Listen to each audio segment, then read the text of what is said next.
दो तीन और डेवलपमेंट्स हैं, मैं ज़रा स्पेसिफिकली अभी इस सेगमेंट में, इस आवर में उन पे बात करना चाह रहा हूँ। एक तो number one, chief of army staff general Asim Munir Syed का सुबह बयान आया और उन्होंने एक तो पूरे सिस्टम को मुबारकबाद दी, election commission of Pakistan, media की भी बात थी उसमें, और जितनी सियासी जमातें हैं कि एक अमल जो है और जमहूरी अमल है वो मुकम्मल हुआ और सब मुबारकबाद के मुस्तहिक हैं।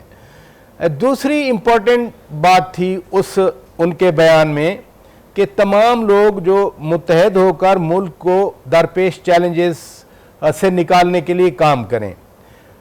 एक और डेवलपमेंट हुई, बैरिस्टर गौहर खान चेयरमैन पीटीआई, उन्होंने ऐलान किया कि हम मरकज़ में भी पंजाब में भी हम अपनी हुकूमत बना सकते हैं। तो मेरे लिए इनकरेजिंग ये था कि कम अज़ कम पीटीआई भी एक तरह से लेजिटिमेसी तो दे गई इन इलेक्शन को कि हाँ जो इलेक्शन हुए हैं हम उनकी बुनियाद पर गवर्नमेंट फॉर्मेशन कर सकते हैं। और तीसरी अहम बात जो बताई जो है अभी डिस्कशन में, विमेन सीट्स का क्या होगा, मिनॉरिटी सीट्स का क्या होगा, हम इस पे बात करेंगे। जनाब आबिद ज़ुबैरी साहब, नामवर कानूनदान, साबिक सदर सुप्रीम कोर्ट बार एसोसिएशन, जनाब हसन रज़ा पाशा साहब, chairman Pakistan bar council, executive committee के चेयरमैन हैं, बहुत शुक्रिया आपने वक्त निकाला। सिद्रा इकबाल साहिबा हमारे साथ मौजूद हैं। आबिद ज़ुबैरी साहब, अगर मैं स्ट्रेट आपसे ये क्वेश्चन करूं कि बैरिस्टर गौहर खान ने जो आज बयान दिया और उसमें उन्होंने इस ख्वाहिश का इज़हार किया कि हम मरकज़ में और पंजाब में भी हुकूमत बना सकते हैं, क्या ये लेजिटिमेसी दे रहे हैं कि हाँ मतलब इलेक्शन है अब आगे बढ़ते हैं, तो जो एजिटेशन का ख़तरा था, बाइकॉट का ख़तरा था, वो ख़त्म हो गया? बिस्मिल्लाहिर्रहमानिर्रहीम। देखिए, अच्छी बात है, खुश आइंद बात है कि उन्होंने कहा कि वो गवर्नमेंट बना सकते हैं, क्योंकि उनकी जितनी सीटें उनको उन्होंने मुश्किल हासिल की, जितनी मैसिव धांधली के बाद भी, तो मैं समझता हूं कि उनकी खुशाइंद सिस्टम में रहना चाहिए। और अगर आपको जहां जहां शिकायतें और आप समझते हैं धांधली हुई है या इलेक्शन सही नहीं, जैसे बहुत सारी शिकायतें अभी आ रही हैं कि फॉर्म 45 में अलग रिजल्ट है और फॉर्म 47 का जो प्रोविजनल कंसोलिडेशन हुई सेक्शन 92 के तहत जो आरओ करता है, उसके अंदर उन लोगों को वहां से एक्सक्लूड कर दिया गया, आर्मी खड़ी हो गई, पुलिस खड़ी हो गई, लोगों को वहां जाने नहीं, एक्सेस नहीं मिला। तो आप देखें धड़ल्ले से पटिशनें फाइल हो रही हैं कि आपके चैनल्स कुछ और दिखा रहे थे और फिर सडनली रिजल्ट बदल गया जो सुबह उठे लोग इस तरह। अच्छा, आबिद ज़ुबैरी साहब, ये जो मैंने पहले जिस चीज को आबिद ज़ुबैरी साहब इसी हवाले से कि आप खुशाइंद करार दे रहे हैं, लेकिन आज सुबह 9 मई के वाक़यात पर चेयरमैन बानी चेयरमैन खान साहब को भी ज़मानत मिली, शाह महमूद कुरैशी साहब को भी ज़मानत मिली, शेख रशीद तो खैर रिहा हो गए।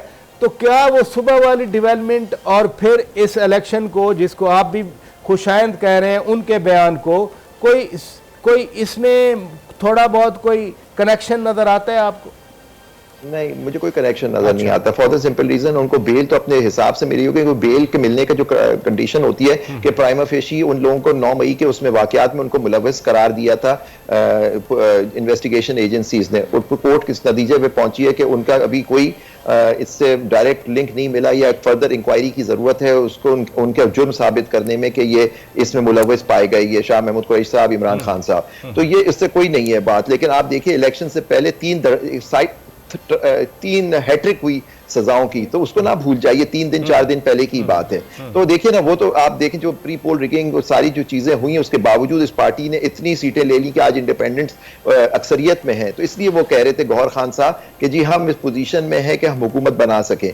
अब वो बना सकते हैं या नहीं सकते, वो अलग एक सवाल है। ये वाकई बड़ा सवाल है, क्योंकि इसके लिए खासा जो है ना अभी मेहनत करने की जरूरत है। हसन रजा पाशा साहब, मैं एग्जैक्टली यही सवाल आपके सामने रखना चाह रहा हूँ। ज़ुबैरी साहब वेलकम कर रहे हैं, मैं भी वेलकम कर रहा हूं ऑनेस्टली कि जो गौहर खान साहब ने बात की कि हम मरकज़ में भी हुकूमत बना सकते हैं, पंजाब में भी। तो क्या पीटीआई ने और आज की पीटीआई ने पुराने पीटीआई से बात करके एक उन्होंने मुलाकात भी हुई थी, इस इलेक्शन को लेजिटिमेसी दे दी?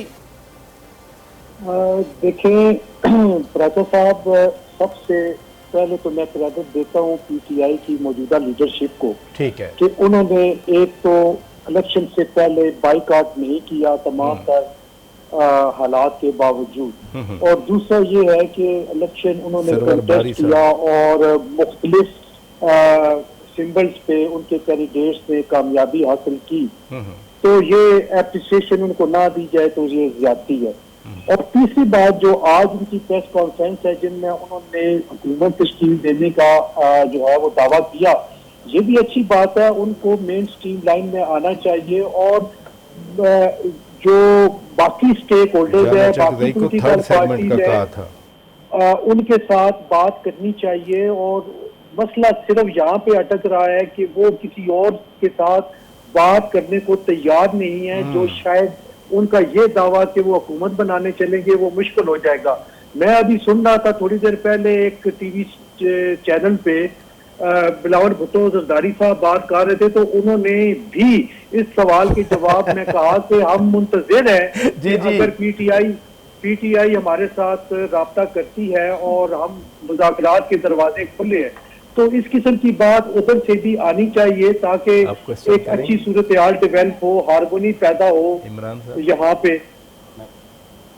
ये जी आवाज आ रही है? जी पाशा साहब, हम आपको सुन रहे हैं, प्लीज आप बोलें। जी, तो मैं यही याद कर रहा था कि शायद एक चीज जिसकी कमी महसूस की जा रही है वो यही है कि वो अपने उस हॉल के अंदर से बाहर नहीं निकल रहे, बाकी पार्टी से मुज़ाकरात करने का कोई उन्होंने इशारा नहीं दिया, जो कि मैं समझता हूँ कि ये पॉलिटिकली आइसोलेशन ये वैसे पाशा साहब ये कोई नई बात नहीं है। मेरे साथ सिद्रा इकबाल और इमरान सुल्तान बैठे हैं।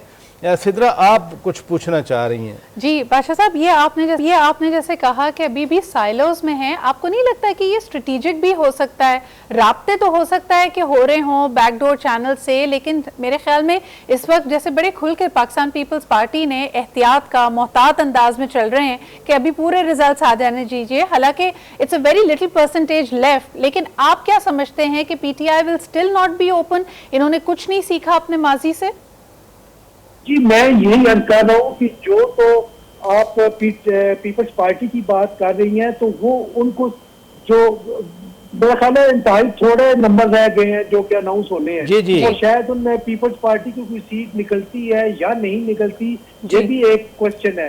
तो मैं वो जो बिलावल साहब कह रहे हैं कि वो जो अदर देन पीटीआई जो आजाद है, उन लोगों के साथ उनकी आज सारा दिन मीटिंग्स होती रही हैं और कुछ लोगों ने उनके साथ मेरी इत्तला के मुताबिक कुछ कमिटमेंट भी की है, तो वो शायद अपने नंबर ऑफ सीट बढ़ाने के चक्करों में, ताकि हम बेहतर ताकि ये सही बात है कि उनको ये पिक्चर क्लियर हो जाए। जुबैरी साहब, अगर यही सवाल जो सिद्रा ने पूछा आपसे पूछा जाए कि किसी से हाथ ना मिलाना, ये कोई अब भी स्ट्रेटेजिक पॉलिसी हो सकती है?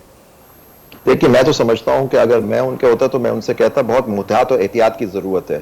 आप देखें, पिछली दफा भी कोalition गवर्नमेंट थी जिसमें वो MQM और गवर्नमेंट और लोग उनके साथ शामिल थे, और देखिए जब नो कॉन्फिडेंस का वक्त आया वो उनको छोड़ के मिल गए नो कॉन्फिडेंस में उनके खिलाफ। तो अब अगर अभी वो मिलके किसी से गवर्नमेंट बनाते हैं तो जब इशारा आएगा छोड़ देंगे। तो बेसिकली मैं तो इमरान सुल्तान है हमारे साथ, वो क्वेश्चन करना चाह रहे हैं। जी आबिद जुबैरी साहब, मैं आपसे जानना चाह रहा था, थोड़ी देर पहले बैरिस्टर अली जफर साहब से भी बात हो रही थी और बात ये थी कि आपके जो इंडिपेंडेंट कैंडिडेट हैं उन्होंने किसी ना किसी पार्टी को ज्वाइन करना, बट उनका व्यू थोड़ा सा मुख्तलिफ था। उनका ये कहना था कि पार्टी एक पार्लिमानी ग्रुप जो है वो मौजूद है और ये जो सिंबल का मामला था ये सिर्फ इलेक्शन की हद तक था। अब ये चीज यहां तक जवाब ले लेते हैं। जी देखिए, इसमें बड़ा इशू है।